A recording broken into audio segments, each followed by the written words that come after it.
Hi வணக்கம்.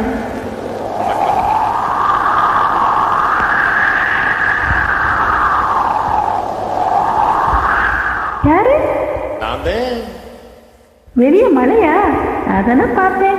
என் மீன் குழம்பு வாசல்ல தான் வந்துட்டியோன்னு நினைச்சேன். உள்ள வாயா. ஓஹோ, சாப்பிடுறியா? ஆமா, மீன் குழம்பு வச்சிருக்கேன். ஏழப்பட்டு விடுன்னு பார்க்காம ஒரு வாய் சாப்பிடுயா.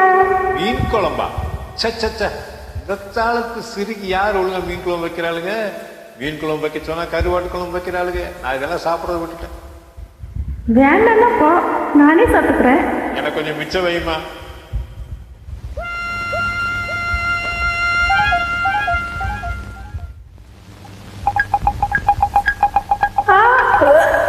என்ன புள்ள? முள்ளு மாட்டிக்கிச்சு.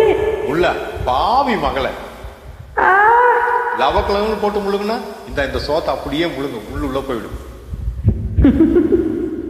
ஏன் சிரிக்கிறவ? மீனோட பிறந்து மீனோட வளர்ந்தவனுக்கு முள்ளு குத்துமாயா?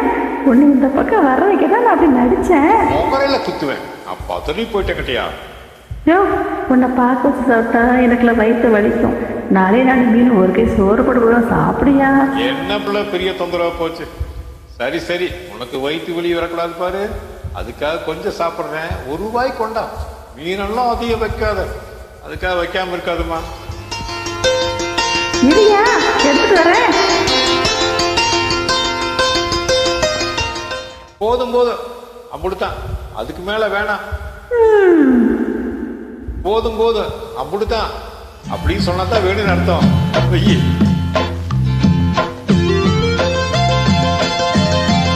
பரவாயில்ல, இன்னொரு மீன் போடு.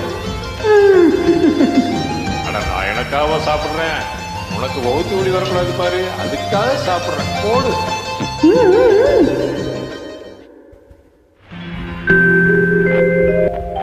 புள்ள, உண்மையிலேயே சொல்றேன் புள்ள, கைப்பக்கத்துல சாப்பிடும் போது எனக்கு எங்க ஆத்தா ஞாபகம் வருது. 20 வருஷம் ஆச்சு எனக்கு கண்ணில் தண்ணி வந்ததுக்காக 4 மிளகா கிள்ளி போடுவா. நீ சரிக்கு சமம் போட்டிருக்க, அப்படித்தான்.